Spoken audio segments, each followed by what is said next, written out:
My name is Jessie Tierney. I'm a doctor of physical therapy, specializing in frequency-specific microcurrent, and I am here with Heather Gunther, who is a psychotherapist and nervous system coach, among other things, teacher, mentor, workshop facilitator, amazing human being.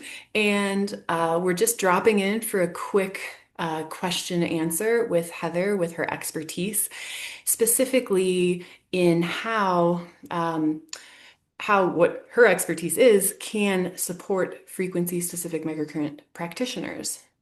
Hi, Heather. Jessie, great to be here. Thanks for being here. Welcome. So the question for today is how can we as frequency specific microcurrent practitioners be trauma informed? Well, I would say that I would push back a little bit on even like the trauma informed, because I would say that it's really about how do we be people informed? How do we be nervous system relational informed? Because that's really what we're talking about, because trauma happens when there's a break in relationship, and how we heal is in relationship.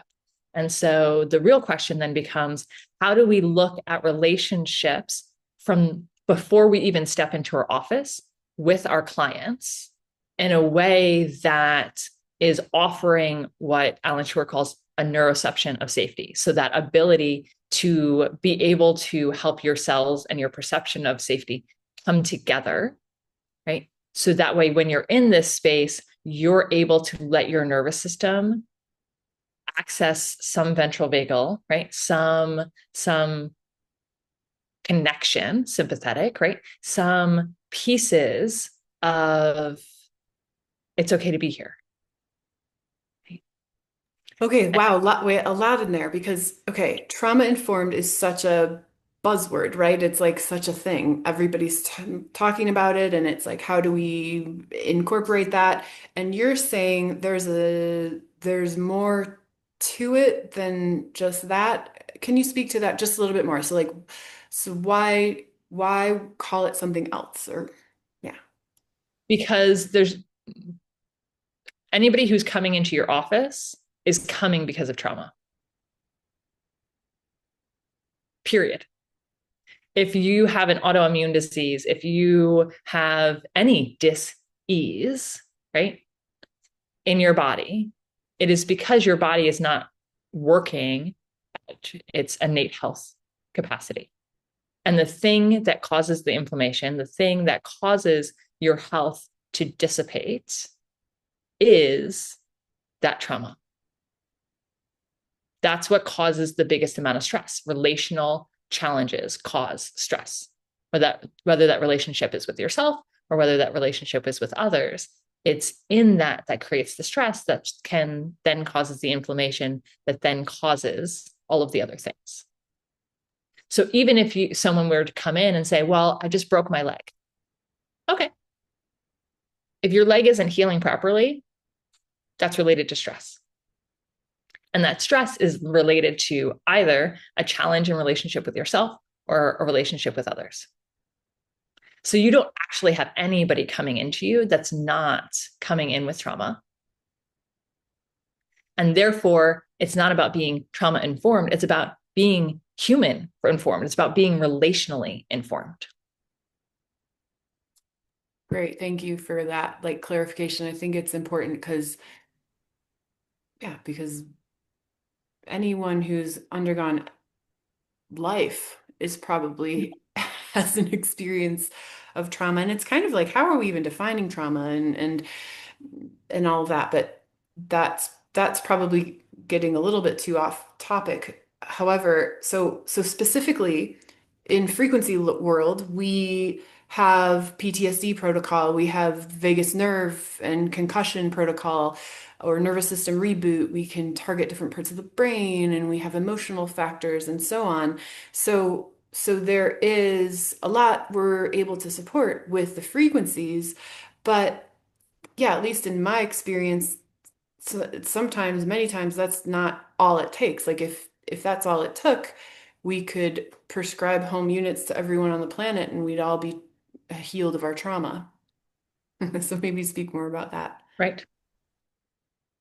Yeah, absolutely. And what I would say about that is that we, there's two pieces to it, right? So one piece is the disempowerment of this is happening to me, this is saving me, this is rescuing me, this is right. And if we're in a state of victimhood, right, we're not healing, we're not in optimal health, right? And and we are our subconscious, our innate well-being will not allow us to heal from in a state of victimhood, right? Because if I give you my power, then I just perpetuate that I'm not powerful. And so I've seen it, right? Like, because I also work with the frequencies. I'm also an FSM, right? Person. And so I've seen that you can give someone the units, but if it's coming from a place of disempowerment, the change doesn't happen, right? And so part of our work as FSM, working with the frequencies is to be able to also know that it's the relationship that we offer and helping the client feel empowered. Wow, you intuitively knew that this was a path for you. It can be that simple.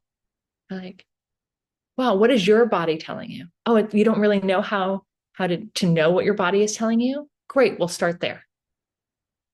Let's start with you being in relationship with your body and for that to be safe. Do you know where your toes are? Can you feel the difference between your left toes and your right toes? Oh, just doing that, and my body wants to start to yawn, right? Which is my favorite way of regulating, to spread out, to create space, right? To actually be inside my body and more with myself. Amazing. Yeah, I think that this is such an important conversation because there are practice models where you arrive, you get hooked up in a room, you do your 30-minute, hour-long, whatever long treatment, and that's well and good, and the frequencies do a thing, and there's the whole aspect of that relational piece. And I think the way that we utilize the frequencies with people by going, okay, I'm going to toggle between two options, and I want you to let me know if you sense a difference or if you have a preference. And maybe we're toggling between positive and alternating current, or maybe we're toggling between reduced inflammation in the spinal cord or in the peripheral nerve, or upregulating the vagus nerve or the parasympathetic nervous system. And that's a way, at least from my perspective, of how we can be doing our great work with the frequencies and recruiting our clients to be fully participatory and honoring their experience, and also what I have found is a lot of the time it's the client telling me what they're noticing that is the aha moment in the treatment, in the whole treatment. So yeah. And snapping my fingers, because that's exactly what I was about to say next, right? So it's as simple as saying, what are you aware of? I don't know. Great. Lean into that. I don't know. Right. So from this space of I don't know, when you start to know, let me know. Right. Because it's in presence that we're actually in relationship with ourselves. And that is where we have access to health. Right. And the more, I mean, the amount of studies that have been done at this point, right? We know that mindfulness is what helps us access health. Right.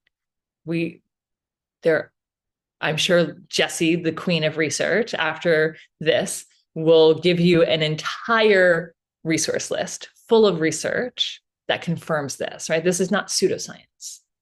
We have a lot of data, fMRI studies and blood tests and the like that tells us it is presence that gives us access to health, literally from a cellular perspective. Our cells can fight off viruses and bacteria and fungus and all of the things when we have access to presence. And so that is the biggest gift we can offer our clients. That is how we Yeah, say that again. Say that again. are trauma. Right? That's how we are trauma informed. If we realize, relational breaks are what cause dis-ease, right? Lack of health. Presence is what allows, is literally being in relationship with ourselves and in the present moment. That is what causes the health to come forward. And then the frequencies are being played as the person is reconnecting to their innate health. And then it amplifies that. Fantastic. Yeah. Presence. It's simple. And as a clinician, as a busy, got 75 things going on at once, it's like, that's how do we bring that in? And yeah, Your clients will heal faster the more they have access to presence.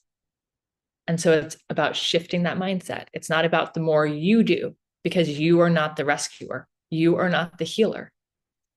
You are the container that allows them to feel safe enough to be present with themselves so that their own health can come through. fantastic. Wow. That's so powerful and it rings so true. It's so resonant. Um, yeah, and I hope that people really take this home and into the clinic.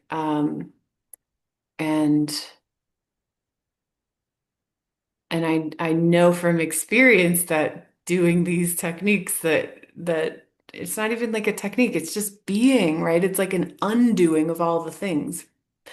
Um, is so, so, so potent and powerful. So thank you, Heather. Any last words about this before we close for today's session? I'm going to reflect back what you just said, Jessie. The thing that I think is most powerful for practitioners is giving yourself permission to be present too, because presence is contagious. And they've done the studies at Harvard, right, with the mindfulness to tell us, right, presence is contagious. And when you as a practitioner are present and you slow your roll and realize I am the container, that creates the conditions for the frequencies and the other work that you're doing to be powerful, contributors to someone amplifying their health, right, and accessing it faster. So. Thank you so much, Heather. What a fantastic conversation. And I can't wait to do this again with you. Thanks, everybody, for tuning in. We'll see you next time.